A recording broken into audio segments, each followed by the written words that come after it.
Hey, Strictly Fishness here. I'm going to show you guys how to set up a Fluval FX6. You can see I have it right here, and I'll take everything out of the box and I will show you what everything does and some pointers so you don't mess up and you don't have it leak all over your house or wherever you have the filter. So stay tuned. So here's what you get out of the box. You get the actual canister with the hose wrapped around it. You have your impeller motor right there. There's your line or your valve that you do your water changes with. You use that hose for water changes to get the water out of the FX6. Not water changes, but if you want to clean your FX6, you use that hose right there. There's your multi-directional dual outflow. Here's your intake tube. It's adjustable. There are your mounting brackets. There are some, I think they're called metal gaskets. I don't know the exact term. There's some suction cups that go on these brackets. And let me just point one thing out. Oh yeah, you have these valves right here, which clip on and they open and close depending on what you're trying to do with the filter. Now, I want to point this out because it's really important. If you've never put one of these together before and you have no knowledge of it, you would think maybe that this black rubber band looking thing is garbage. It's just, hey, it's just securing the hose to the canister. Well, that's not true. That's probably one of the most important components of this system to prevent leaks. Now, I know a couple people I've spoken with, over time that say, hey, I don't even have that on mine, it's fine. But I know from personal experience that it's important. So trust me, do not discard this rubber band. Do not cut it. Treat it like a baby. And I'll show you where to put it once I begin the setup. All right, so as you can see, the canister filter, the FX6 fits inside the stand. I bought this tank secondhand on OfferUp. So you can see there's some stains inside, but it's all good. But the valves fit, and I've had other experiences where I went to put the canister filter in and the canister fit itself, but not the valve. So once you have the valves in, what I like to do at this point, just because it's the most exciting part, is go ahead and measure my hose out and make sure that I measure them properly, because once you cut it, there's no going back. I mean, of course you can order more hose, but that's a whole pain. They don't sell them at your local pet store, and you got to order them online, which may take like a week or so. So don't do that. What I like to do is take the hose, and this is the end you're going to be putting on the valve inside here. So I connect this to one of the valves temporarily. I'm not going to affix it yet. And then I run the hose through the back, and I set up the intake and the outflow. I usually do, well, since this is in the middle, it's going to be pretty even, which is nice. Normally, I have the filter on one side, and one side's longer than the other. So I'll go ahead and do that, and I'll show you guys the next steps. So just to show you really quickly, I haven't put on the brackets yet. All I did was put the end piece on the valve right there, and I ran it behind. And now what I'm going to do is, when I set these up, I mean, this is a tall tank. This is 30 inches.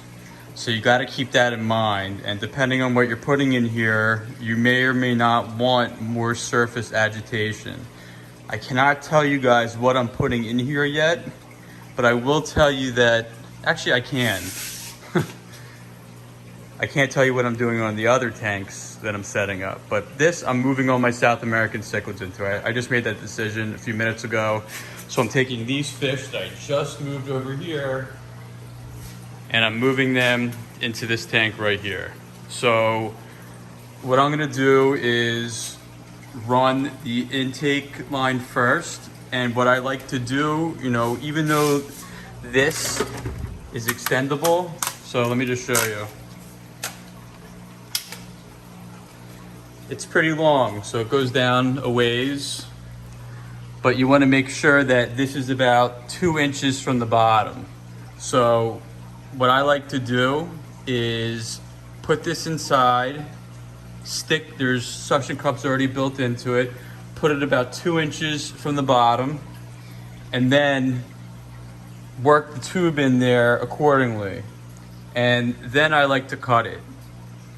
Remember, you gotta make sure you're on point with this, or else you're gonna be buying a new tube. So let me go ahead, I'll stick this down about 2 inches above the bottom, and I'll go ahead and make my cut. All right, you can see I have the intake line set up with the bracket and the clasps. So you got 1, 2, and then there's the third clasp in the back, and then you're good. You know, I've noticed that a lot of tanks, they might, like the border part, the frame is thick, and so I'm having a harder time as I get into the bigger tanks getting the brackets on, which is fine. There's more than one way to do it. It's not an exact thing. So when you're doing it yourself, just play it by ear. Just see what fits best and maneuver it accordingly. Don't put pressure on your glass, but you'll see what I mean. It works, and you can see I still have, well, you can't really see, sorry, but you can see that I have that end on the valve. So now what I'll go ahead and do, now that I know that one fits, I will take the metal fastener and I will go ahead and put it around the grayish whitish part inside the valve so it's locked on. And what's cool is that you can release these with a button right here. So once I'm done doing that and I have these things measured out, I'll take those valves off, and then I'll go ahead and prep the interior part of the canister filter that has several trays and sponges, and it comes with ceramic media. And I'm gonna go ahead and put some ChemiPure blue in mine just because it's Purigen and activated carbon. So I'll let you know when I get done with the outflow, which I'll be putting right on this side.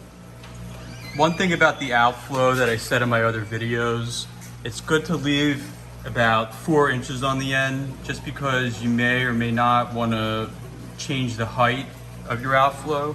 So it's a good rule of thumb to give it about 3 or 4 inches, and that way you can pull and push the hose as needed to get the type of flow you want. Okay, you can see I detached the valves from the top of the FX6 lid, and now you get into the inner workings of the FX6. So they make these nice little handles for you, and you just pull them out. I'm using one hand, so forgive me. And of course, they came off the handles, but it's all good. You're supposed to use 2 hands, obviously. And as others have shown, this has 3 trays. And the top tray, you have this coarse sponge, and then you lift the tray up, and there's another sponge. So I like to go ahead and give them a nice rinse. And your next is your ceramic media. You get 2 trays of it, and you could put whatever you want in here. If you want to put, you know, the C-Chem, I think it's called Flourish. I could be wrong, but anyway, so there's 2 trays of this. You rinse it off to get any particles off. And then in the bottom, you can see there is another tray, obviously. And what I like to do is put any kind of chemical media, such as my ChemiPure, underneath there. Other people have their own opinion. You know, my buddy Caveman Aquatics just did a new video on how he's setting up his FX6s from here on out. And admittedly, I haven't watched it yet. But I will tell you that each his own. You may have a planted tank and you may not want any chemical media in there. So you can't go wrong. I'm sure there's more efficient ways of doing it, you know, with some of the improvements and developments people are discovering as they, you know, put these things on their tanks, but I'm gonna go ahead and do it the traditional way, and I'll get back to you guys when I'm setting up the rest of the filter. All right, so I'm gonna change up how I was gonna do this. I was gonna do it the way that Fluval puts it in the canister, with the double sponge on top, the ceramic on the bottom, and the single sponge with, you know, your optional chemical media on the bottom. I'm gonna put the chemical media at the top and see what happens. I have a little bit of filter floss on the sides of it, but I figured I'd put it on the top so it's likely easier to change out your chemical filtration on a more regular basis, since you don't have to clean this stuff out as often. But we'll see what happens. I know my buddy Kev at Caveman Aquatics, he just put up a video about putting dishwashing sponges in it. I haven't even watched it yet, but I'm gonna go ahead and just do it this way for now and see what happens. So let me go ahead and finish with the setup and we'll continue. All right, so I got the trays back in the FX6 canister. I'm gonna go ahead and prime it, and to prime it, you use about 2.5 to 3 gallons of water. You'll know when you have enough water when it starts sort of coming over the top of the trays. So I'm gonna go ahead and do that, and then I will put the lid back on, and I will attach the valves on the intake and outtake sides, and then I'll plug it in and we'll see what happens. Show this step now while I am putting the lid back on after I've primed it. You want to make sure you take that rubber band and you put it around here, and it will naturally work itself into the correct position once you put the lid back on and you put all the little twisty knobs on. So I'm going to go ahead and put it on and reattach. So you can see that I put the gasket on, and it's about midway on that piece of the lid. So do that, it will adjust itself once you push it down onto the canister and you tighten the knobs on top. All right, so I got the lid back on, filled it up with water, and now I'm gonna put these knobs in the right place. So what you need to do is, you might have to push down the lid a little bit. Remember, this needs an airtight seal. It is a vacuum, essentially. So what I like to do is push down the lid and then loosen the knobs, turn them to the left a little bit so you have more to work with. And when you do that, you'll be able to push them up. They're kind of on a hinge, and I like to do them diagonally. And so I put 2 up at a time, and then I tighten them. I don't over tighten them. I tighten them just enough. And then I go ahead and I work with the other knobs as well, get those taken care of. And then I go ahead and reattach my valves right there. So let me go ahead and do that. And then once I reattach the valves, we'll plug it in and we'll see what happens. All right, so I plugged it in.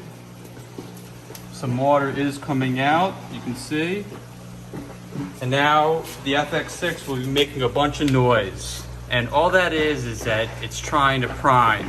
It's getting that suction and making itself airtight and displacing the air, whatever it does. I'm not a scientist, but it makes a bunch of noises. It sounds like a bunch of weird stuff's going on, but don't worry about that. That's totally normal. And the water will be coming out, it will start, it will stop, and go back and forth, and then eventually, within a couple minutes or so, it will work perfect. Now, if you have any questions about how to set up an FX6, you can always hit me up here, leave a comment below, send me a message on Instagram. Make sure to follow me on Instagram, Strictly Fishness. And as others will tell you, I'm pretty good about getting back to the messages. So I'm not one of those YouTube guys that ignore it. I do my best. I really want to help other fish keepers. So always feel free to hit me up. And good luck with your setup of the FX6.